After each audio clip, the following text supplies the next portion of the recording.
May 9th, 1989. Goodlettsville, Tennessee. A Wednesday morning in a quiet brother. Suburb north of Nashville, the kind of neighborhood where the lawns are kept, and the garage doors stay shut, and nobody's business is anybody else's. The house at 111 Donna Drive belongs to a 33-year-old man who has, by any commercial measure, just arrived. 3 top 10 singles in the last 18 months. A voice that stops conversations when it comes through a radio speaker. A wife who is also a rising star, currently out on tour.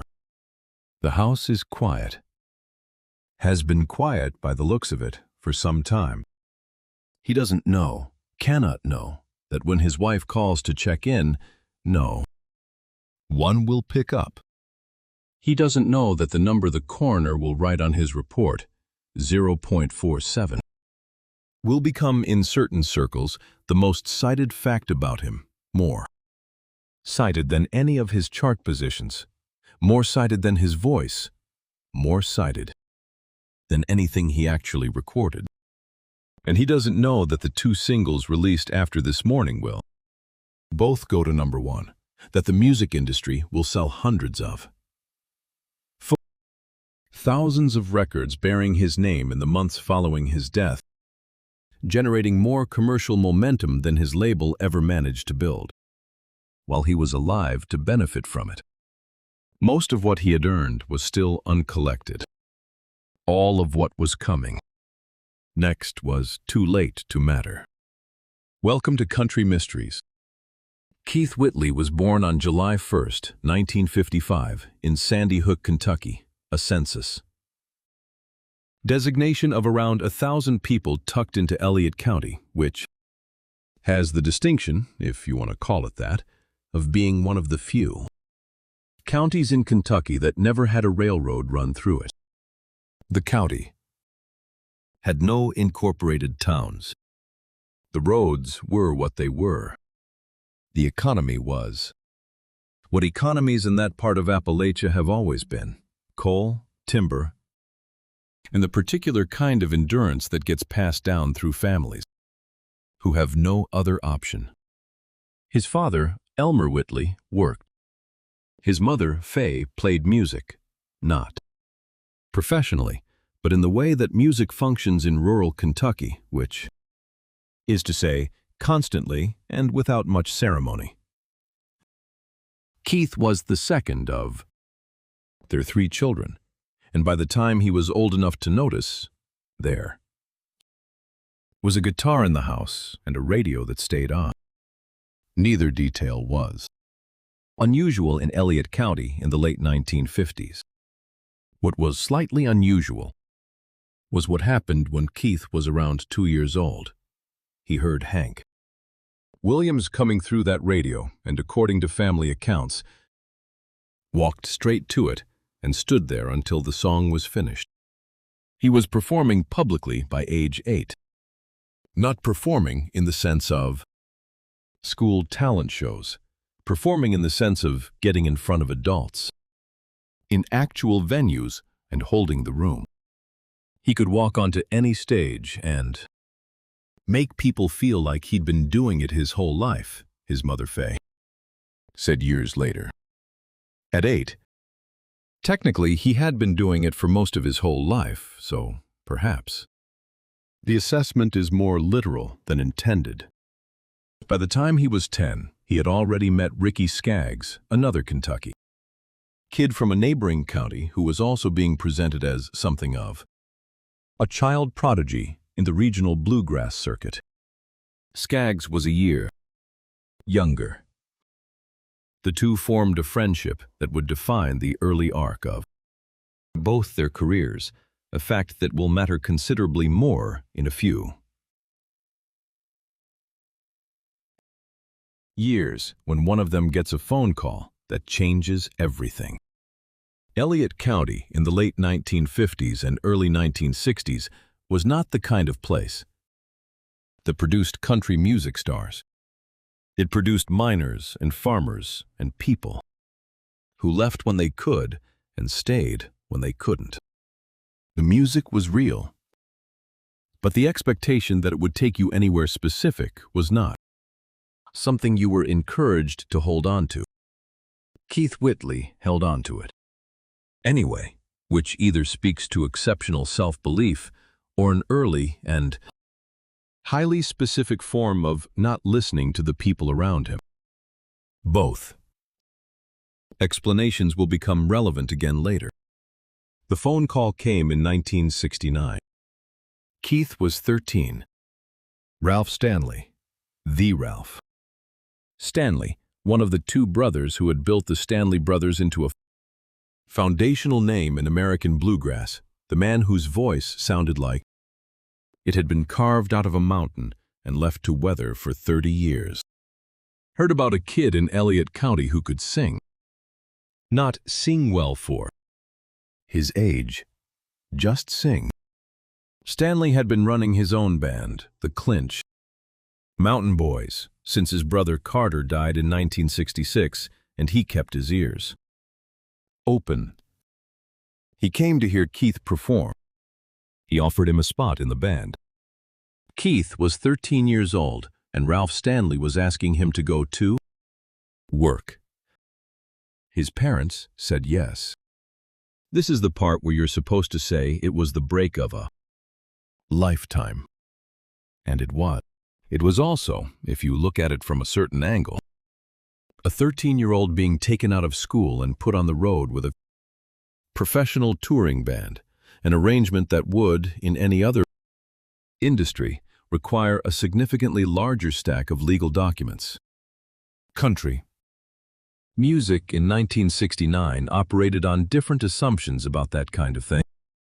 Ricky Skaggs joined the Clinch Mountain Boys around the same time, which meant that two Kentucky teenagers were now both apprenticing under one of the hardest taskmasters in bluegrass. Stanley's standards were not suggestions. Ralph didn't let anything slide, Skaggs said decades later. If you played a wrong note, you knew about it. For Keith, whose ear was already exceptional, this was less a correction mechanism, and more an education at a standard most musicians never encounter. The Stanley Brothers' repertoire was old, modal scales, high lonesome, harmonies, material that predated Nashville's commercial architecture by decades. Keith absorbed it entirely. He learned to hold a note the way Stanley held one, flat, without vibrato, trusting the tone itself to carry the weight. This specific technique, the absence of ornamentation, straight delivery, will be the thing that makes every producer who hears him demo for the first time put down whatever they're holding and pay attention. That moment is still a few years away. By the mid-1970s, Keith had grown into something the regional bluegrass circuit didn't quite have a category for. A young man who sounded, from a technical standpoint, significantly older than he was, and from an emotional standpoint, like someone who had already lived the songs he was singing. He was performing Loretta Lynn songs and Lefty Frizzell songs and Merle Haggard songs. We covered Haggard last week, if you want the full picture of where that tradition comes from, with an authority that made people in the room feel vaguely cheated by the artists they'd been listening to beforehand. The drinking started somewhere in this period. It is genuinely difficult to pinpoint when, because the touring circuit of the 1970s ran on a set of substances that nobody was bothering to document, and because the people who were there are now either dead or telling the version of events that reflects best on their role in the story. What is clear is that by the time Keith left the Clinch Mountain Boys and began actively pursuing a Nashville deal in the late 1970s, the drinking was already an established part of the operation. Not yet a crisis, but a presence. That distinction will not hold for long. Nashville's first extended look at Keith Whitley came in the early 1980s, and the city's response was the one it typically reserves for someone it cannot immediately categorize: interested, cautious, and not in any hurry to make a commitment. He demoed. He pitched. He waited. He got a deal with RCA Records in 1983, which was, by every measure, the right label for where country music was going at that specific moment. RCA was running a commercial country program that could take a voice like his and put it in front of the audiences that would respond to it. His debut album, A Hard Act to Follow, came out in 1984. The title, in retrospect, reads more like a statement than a marketing decision. The lead single, Turn Me to Love, reached number 20 on the Billboard Country charts, a modest start, the kind of result that tells a label that machinery is working, but the timing isn't quite right yet. The album didn't break through. The label was patient. Keith was 28 years old and had been performing professionally for 15 years, which gave him the unusual position of being both a newcomer and someone who had already outlasted several versions of the music industry he was trying to join. The second album, LA to Miami, came in 1985 and produced his first genuine chart movement. Miami, My Amy reached number 14. Progress, but not the kind that changes conversations. At radio stations, the voice was there. The production was competent. Something wasn't connecting. The connection came in 1986 with Don't Close Your Eyes. The song went to number 1. It stayed there for 2 weeks. Radio embraced it with the kind of unanimity that only happens when a record has a specific quality that can't be manufactured, a quality that, in this case, was located almost entirely in the vocal, in the way Keith delivered the second chorus with a restraint that somehow carried more weight than the full-throated version would have. Producers in Nashville, whose job requires them to be unimpressed by good singing, found themselves playing it again after the session ended. There was something in his voice you couldn't teach, said his producer, Garth Fundus, who would work with Keith through the rest of his career. The phrase, "you couldn't teach it," is the kind of thing producers say about voices they encounter once or twice in a career, if they're lucky. The less noted implication is that the thing you can't teach is also, by definition, the thing you can't protect. When You Say Nothing at All followed in 1988 and performed even better, number 1 for 2 weeks, and a song with the specific quality of seeming to be the only version of itself that could ever exist. Ronan Keating's cover in 1999 and Allison Krause's later version confirmed the song's structural quality, but the phrasing on the original, the particular places where Keith chose to land on a word, is a masterclass in knowing exactly how much to give and stopping precisely there. By 1988, Keith Whitley was, by the standards that Nashville uses to measure these things, arriving. Number 1 records, radio support, a label that believed in the investment, and a personal situation that was, for anyone, paying close attention, moving at a speed and in a direction that had nothing to do with the Billboard charts. The label was paying attention to the charts. He married Lorrie Morgan on November 22, 1986. She was 27. He was 31.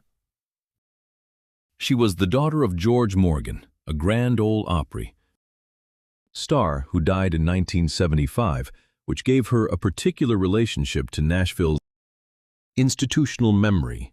She had grown up inside the industry in a way that Keith, for all his experience, had not. She knew the rooms and the people, and the specific protocols of a business that runs on proximity and relationships. He knew the road, the sound, and the particular emotional register that makes a country song work. They were, in the way that partnerships sometimes are complementary in ways that were useful and complicated in roughly equal measure. They had a son, Jesse Keith Whitley, born in 1987. Lorrie had a daughter, Morgan, from a previous relationship. The house in Goodlettsville was a working household in the sense that both parents had careers that required them to be absent from it on a regular basis. The drinking was not a secret. This is the part of Keith Whitley's story that people inside Nashville have always been careful about, because that careful version of it is he struggled with alcoholism, and the accurate version is more specific. The people who made decisions about his career knew about it, managed around it, and continued to invest in it because the product it was attached to, the voice, the records, the chart, performance, justified the investment on their end of the ledger. Lorrie Morgan, in her memoir, described coming home to find him on the floor. She described interventions, promises, treatment programs, and the particular exhaustion of living with someone whose behavior was completely unpredictable from one day to the next. The memoir is not unkind. It is, if anything, more measured than the circumstances required, but it makes clear that the household was operating under a sustained and serious emergency that had no obvious resolution. RCA Records was aware. His producer, Garth Fundus, was aware. His friends were aware. Ricky Skaggs, who had watched Keith perform since they were teenagers, was aware. "We tried everything we knew to try," Skaggs said in an interview years after Keith's death. "We didn't know what else to do."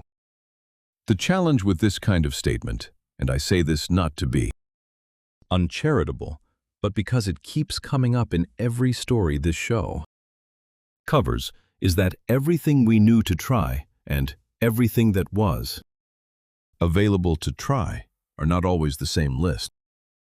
Nashville in the late 1980s had resources.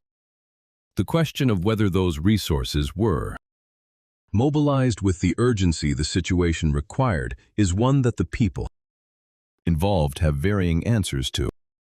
Meanwhile, the records kept coming.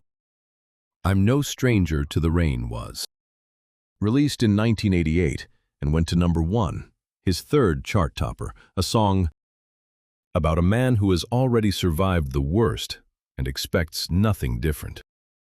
The song was co-written by Keith Whitley himself, which either demonstrates an impressive ability to process his own life through his work or raises the question of whether anyone listening to the lyrics was paying attention to their author. CMA named its Single of the Year. He performed it at the awards ceremony in October 1988 and received a standing ovation. 7 months later, he would be dead. Nobody in that room in October 1988 was calculating the gap between the standing ovation and what was already happening inside the house in Goodlettsville. That's not an accusation. It's just a fact about how industries work when the revenue is coming in. In the months between the CMA ceremony and his death, Keith Whitley went through at least one formal rehabilitation program. He had been through treatment before. The pattern, sobriety, collapse, was familiar enough to everyone around him that it had acquired its own kind of terrible rhythm. The music business has seen this rhythm before. in enough people that it is no longer surprised by it. Whether it remains surprised by its outcomes is a different question. He was sober, by most accounts, going into May 1989. Lorrie Morgan, later, said that the last period before his death had been one of the better ones. That he had been clean, had been present, had been the version of himself. She had married. If this is accurate, and she is the most credible witness available, then what happened on May 9th was not the last chapter of a slow and visible decline. It was a relapse, sudden, catastrophic, and complete. The sequence of events on May 8th and 9th, 1989, is not fully documented. In a way that satisfies every question. What is documented? Lorrie was on tour. Their son Jesse was not at the house. Keith was alone. At some point on May 8th, or in the early hours of May 9th, he began drinking.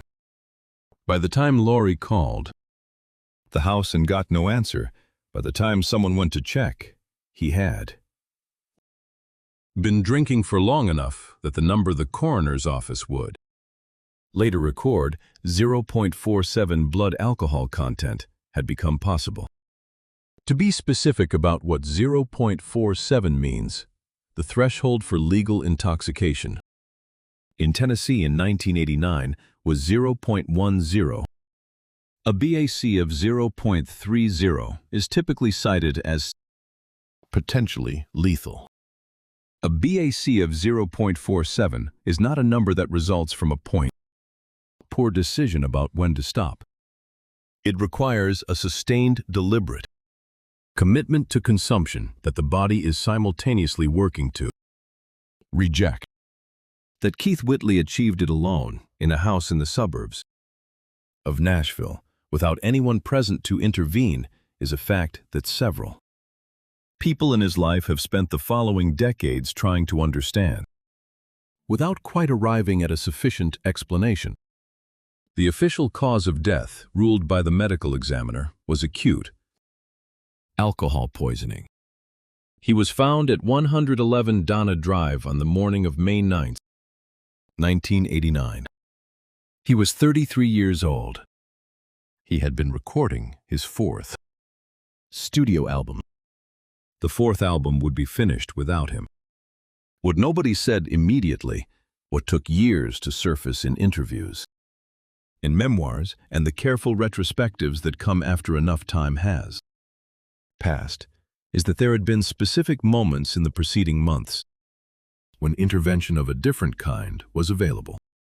Not the kind Keith's friends and family were attempting, but the institutional kind, the kind, where the label, which had contractual leverage and financial incentive, might have applied pressure that personal relationships alone could not. Whether that pressure was applied, and to what degree, is something that the people with the most knowledge of it have consistently declined to discuss in specifics. Nashville is a city that knows how to manage what gets said about its past. And honestly, that institutional silence is its own kind of answer. The music industry's response to Keith Whitley's death was, in itself, essentials, the same response it gives to all deaths that interrupt a profitable commercial moment: grief, tribute, and continued release. RCA issued a statement. Nashville went quiet for approximately the amount of time Nashville goes quiet for. And then the machinery moved forward, because the machinery had product and a release schedule and an audience that had just been reminded in the sharpest possible way of the name attached to that product. I Wonder Do You Think of Me was completed from existing recordings and released as a single in July 1989, less than 3 months after his death. It went to #1 and stayed there for 2 weeks. The album it appeared on, Kentucky Bluebird, was assembled from sessions he had been working on before May 9th, along with material recorded across his RCA years. It was released in 1988, before his death. The posthumous singles came from sessions that were either completed or completed enough to complete. It Ain't Nothin' reached #1 in early 1989, his last chart topper, released while he was still alive. The posthumous singles followed. The industry that had watched. Keith Whitley struggled with alcoholism for years that had signed him and promoted him and received significant commercial returns on that investment. Now received additional commercial returns on his death. This is not a conspiracy. It is just the structure of how the business works when someone dies while under contract and in the middle of a commercial run. The records go out. The money comes in. The dead artist receives the credit. For Lorrie Morgan, who was 29 years old when her husband died and who was now a widow with a young son and a career that was simultaneously taking off, the years that followed were not simple. She continued performing. She had a family to support and a career that she had built independently of Keith, which was the one thing she had that was entirely hers. She released music. She gave interviews. She addressed her grief in the specific way that a country music career requires you to address your grief publicly, on record, and in a genre where personal tragedy is raw material. Her 1991 song, He Talked to Me, written about Keith, is one of the more direct documents of what it actually felt like. The question of whether Nashville did enough, or the right things, or the things that were actually available to be done, has been revisited periodically in the decades since. Ricky Skaggs, in multiple interviews, has spoken about his own grief and his own sense of inadequacy at not having found a way to intervene more effectively. I've asked myself that question 1,000 times, he said in a 2014 interview. What more could we have done? I don't have a good answer. The absence of a good answer, after 35 years of asking the question, is itself a kind of answer. What Keith Whitley left behind, aside from a wife and a child and the two unfinished fourth album, is a recorded body of work that covers roughly 5 years of commercial output and sounds to anyone who listens to it, without knowing the dates, like the beginning of something rather than the entirety of it. His voice on Don't Close Your Eyes, the specific quality of control in the bridge, the decision to pull back rather than push, is the kind of thing that makes music professors use the word phrasing in their first sentence and not stop for the next 20 minutes. He was 33 years old. He had been performing for 25 of those years. The number 0.47 is what the coroner wrote down, and it is the number that answers the question of how he died. The question of why. The number got that high in a house in Goodlettsville with nobody present. To stop it has a set of answers that are each partially true and none of which individually is sufficient. Keith Whitley was inducted into the Country Music Hall of Fame in 2022. He had been dead for 33 years, the same number of years he had been alive. The timing is the kind of symmetry that seems meaningful until you think about what it actually represents, which is that the institution took 33 years to formally acknowledge someone whose influence on the genre had been cited by virtually every male country vocalist who emerged in the decade after his death. The Hall of Fame operates on its own schedule. Sometimes that schedule is embarrassing. This is one of those times. The list of artists who have named Keith Whitley as a primary influence includes Garth Brooks, Dierks Bentley, Kenny Chesney, and Blake Shelton, a cohort that represents collectively a substantial fraction of the commercial country landscape of the 1990s through the 2010s. Garth Brooks, who arrived in Nashville just as Keith was dying, has spoken about hearing. Don't close your eyes, and understanding something specific about what the voice could do in a country song if you got out of its way. This is not coincidental. The commercial architecture of mainstream country in the 1990s, the emotional directness, the restrained delivery, the willingness to stay in the lower register rather than reaching for the big note, runs directly through what Keith Whitley demonstrated was possible in the late 1980s. His son, Jesse Keith Whitley, grew up to be a musician. The trajectory is not surprising, though the weight of the name he carries is the kind of thing that's difficult to calculate from the outside.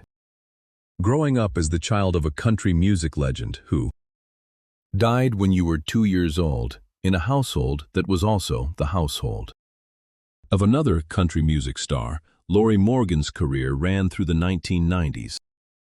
With its own set of highs and considerable lows, is not a childhood that prepares you for ordinary things. Lorrie Morgan has spoken publicly and candidly about Keith over the years. In interviews and in her memoir Forever Yours Faithfully, published in 1994, she has not been protective of the myth at the expense of the reality. She has described the drinking, the chaos, the love, and the specific grief of losing someone to a disease that everyone around them could see but couldn't stop. That candor is rarer than it should be in a genre that prefers its dead legends uncomplicated. The voice itself, the thing that Ralph Stanley heard in Elliott County when Keith was a teenager, and that Garth Fundus documented in the RCA Studios, is on the recordings. It doesn't require posthumous tributes, or Hall of Fame plaques, or the opinions of producers and critics. It's there on When You Say Nothing at All and Don't Close Your Eyes and I'm No Stranger to the Rain, doing exactly what it does, unchanged by anything that happened before or after it was recorded. The number 0.47 is what killed him. The recordings are what he left. The industry eventually found time to put his name on a wall in Nashville, which is the least it could have done, and given the timeline, very nearly the least it actually did. The part of this story that stays with me isn't the number, though 0.47 is the kind of number that doesn't let go. It's the timing. 3 months after his death, a record went to #1. He never knew it would. The label did. Nashville does the math on these things very quickly. I'll let you decide what to do with that information. If you've made it this far, you clearly have opinions about Keith Whitley, or about the industry that surrounded him, or about Lorrie Morgan, or about Ralph Stanley, who is a story all by himself. I want to hear them. Drop them in the comments. And if this one hits you in a specific way, share it with someone who knows his music, or someone who doesn't yet. Next time on Country Mysteries, Merle Haggard, Dolly Parton, and the darkest stories behind the legends of Nashville. I'm Roman. I'll see you next time.